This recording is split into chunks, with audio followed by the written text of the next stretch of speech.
2:30, baby, won't you meet me by the beam? Too early, maybe later, you could show me things. True or false? When a man isn't financially confident, he tends to go for bigger women. True. Explain.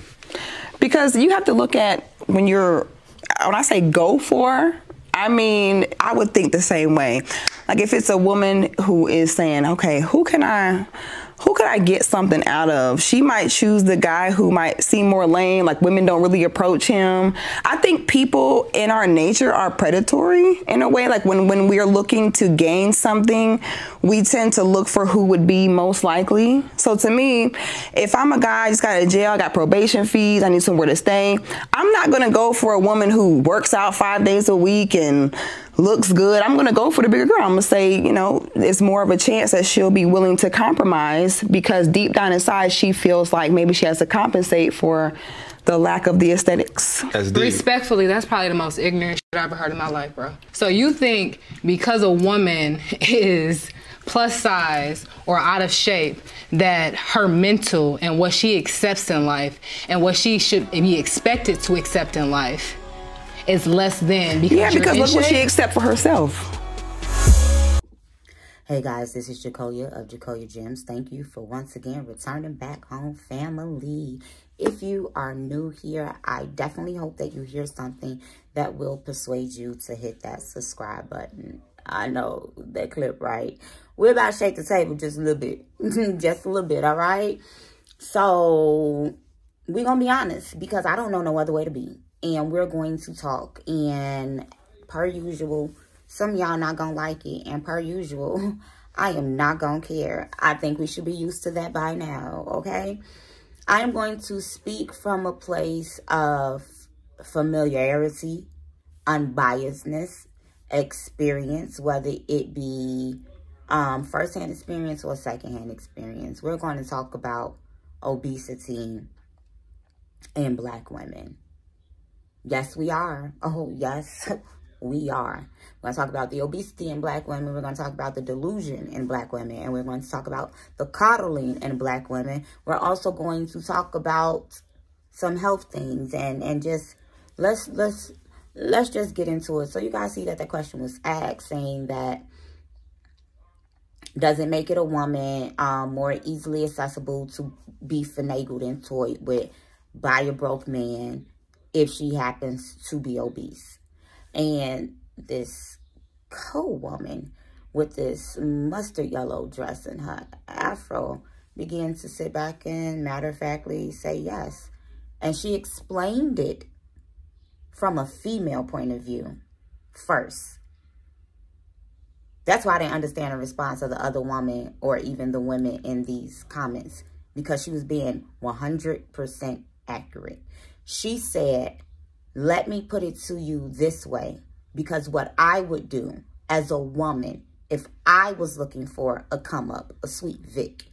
And some of y'all don't have no experiences with running into Sweet Vics before, so you don't know anything about that. Some people are not manipulative people. Some people have not ever been approached, even when you're not manipulating a situation in a way where you're harmful with one another. Some people have never been approached by somebody that just want to trick off on you, so on and so forth. So she was saying that as a woman, if she was just being manipulative and she was sitting back looking for the easiest come up in the mindset of a predator, she would go for the lame guy. The guy that's not getting out much. You guys saw the video, the post today when the Black young lady began to take out her Caucasian obese co-worker because he hadn't had a date in 6 years because he was friend zoned and nobody paid attention to him, so on and so forth. This is the same caliber of man that this beautiful woman with afro began to say that she would prey upon. Because those things, according to this man, come with low self-esteem and questioning yourself and all of these other things. So this is what she said. She began to break down why men would begin to do this. Neither time did she say that this was right. Neither time that she say that all women that are obese struggle with this. And I'm going to challenge y'all on a lot of things. She just began to deal with the predatory nature of people. And for it to be said that that's the most ignorant thing that we've ever heard, I believe to kick against that is delusion. And it's coddling. And it's avoiding the situation that's at hand and that's problematic amongst Black women. And that's obesity. I began to make a comment under there that's currently getting a lot of... Y'all be know what's going on when I be making comments on stuff. And I began to say that she's just explaining the reality of situations. I want to tell y'all this. I got up to 236.5 pounds. That's the heaviest I have ever been in my life. And this was up on multiple injuries and the death of my grandfather. I was already thick. And when I mean thick, I'm not talking about like fat. Y'all know what I mean when women say that they thick, but they're not. I mean like real thick, flat stomach, small waist, big hips, like, but I was already like close to 200, being solid, being toned. I'm an athlete at core. So I got big and I was depressed because I'm on medication. I'm on 4 pills 3 times a day, groggy, insomnia. And throughout this entire time, my blood pressure not high. Throughout this entire time, my cholesterol's not high. Like certain numbers and things were still normal. And because according to my doctors, which proved to be true, it wasn't natural weight. It was weight due to injury. It was weight due to trauma, due to depression. And it didn't come on by overeating. However, I found my favorite cookie after my grandfather died. And I really don't even buy snacks for the house like that. And I found myself just eating the cookies and watching TV. This was after I had already got fat. And I didn't realize how big I was until I looked at a picture of myself. And I cried. And I hit up my Farm D, you know, since we say that we're talking about do broke men, you know, because the girl in the comment was like, well, when you got big, did that change the caliber of men that came for you? No. So I hit up my Farm D and even my daddy, and I was crying. I said, why didn't y'all tell me I got this big? Contrary to popular belief, I don't stay in the mirror. I'm literally the type of person, I get dressed, I give myself a good 15 minutes to do my hair, do my makeup. I'm out the mirror. I put on an outfit, I'm going to look at myself, check myself out. I am out the mirror. I knew I had got big, but I didn't know I had got big then on, okay? And both of their thing was, because you'll be okay. You're sick right now. The weight gain is due to trauma. Regardless of what it is that we say, I'm going to bring things back to trauma. When you see a person that's layered in their weight, that's extra weight on them, on their bones, but that's on their psyche, on their mental, on their emotional. Regardless of how they have become comfortable and found some self-assurance in that size, a lot of times is what we've gotten used to. So you have no choice but to shift your mindset and shift your dynamic to accept what you are and to walk in that thing and to hold your head high. A lot of times it comes from a delusion that because my face is beautiful and I'm still doing this and I'm still doing that, it has to do with a lack of self-love. There's no ifs, ands, or buts about it. And I'm talking about from the standpoint of laziness. From the standpoint of, I'm not talking about you sick. Because my late mother, y'all, colder than cold. Okay? 22-inch waist, colder than cold. My mom was pure hourglass shape all the way up until about her 40s. Diagnosis with asthma, over 7 car accidents.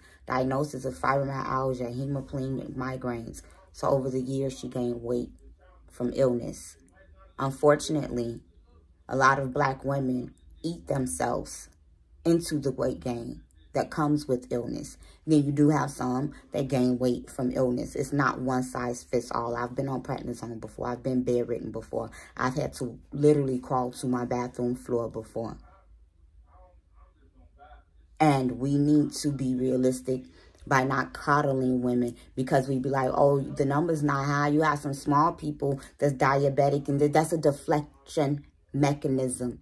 Let's talk about the trauma, because there are many women who come out now as adults. Janaea Jackson being one of them. She said, and Janaea Jackson, y'all should know who she is by now. You know, the whole armor of Yo Hey Wave, Derrick Jackson wife. She said that as a little girl, she was fat. She was obese. Vying for love, vying for affection made her susceptible to be unprotected, taken advantage of. He saw all of this happening to her. He could see it. Y'all, when I was still heavy, I had to sit back and I had to tell myself my ex. Because talking to the women that came before me and looking at the women that came before me and even the little girl that came after me, I said, oh, I get it. It was very, very layered. But I get it. One of the women told me, I feel like he preyed on me because he looked at my size and thought he could take advantage of me. Beautiful, man. Oof. Beautiful. We have to realize that predators will look for the smallest signs of weakness to use that as a door, as a gateway. It's not to say that it's okay, but obesity in Black women is a major issue. I do not believe in the BMI scale because that's according to Eurocentric standpoints. I'm 5'2.5". I will never weigh 102 pounds. I will never weigh 120 pounds. I will never weigh 130 pounds. It's just not happening. I'm not about to walk around looking like Skeletor. My build, my frame is totally different than most women my size. Than most women, period. When we begin to look at obesity, I don't even like that I have like this skin that I can grab. It's not healthy. When your gut is off, your mind is off. Literally, your gut is your brain. This is where the woman's intuition was digged out of Adam from. So when we say that a woman has intuition, when Yode Wabe went into Adam and pulled the inner rib out and created in faction the woman through the Ruach spirit, the wisdom. Our diets, this affects our heart health, our mental health, our emotional health, our reproductive health system. We have to do better by ourselves. We have to invest in ourselves more. We have to begin to ask our doctors, you on prednisone, you got to start walking. Get yourself a treadmill. Do something. I've been on prednisone before. If you're on some other type of steroid, if you don't have any illnesses and this is what you have allowed to become your norm, I dare you to become free. Not for nobody else. And for those of you that are comment and say, oh, I'm happy for what? Well, happiness is relative. But when you sin against your temple, you sin against the Most High of Abraham, Isaac, and Jacob. If you are a woman that has suffered from weight gain due to health complications, due to abusive relationships, due to poverty, talk to your doctors about some alternative medications, about getting you in physical therapy. Reach out to somebody. You deserve to live a healthier life, a well-balanced life. And it's not to say that you don't love yourself, but I'm going to tell you, a lot of things we do, self included, is rooted in lack of self-love. And until we sit down in front of somebody's therapist, have a come to Yeshua moment, we will walk around with this false illusion that because we've gotten used to a thing and because we're comfortable with it, that this is what's okay. Let's get in shape, y'all. Our children deserve us to be here. We deserve to be our best selves. But above all, let's stop coddling other women and call a thing a thing. This is Jacoya of Jacoya Gems. Food for thought.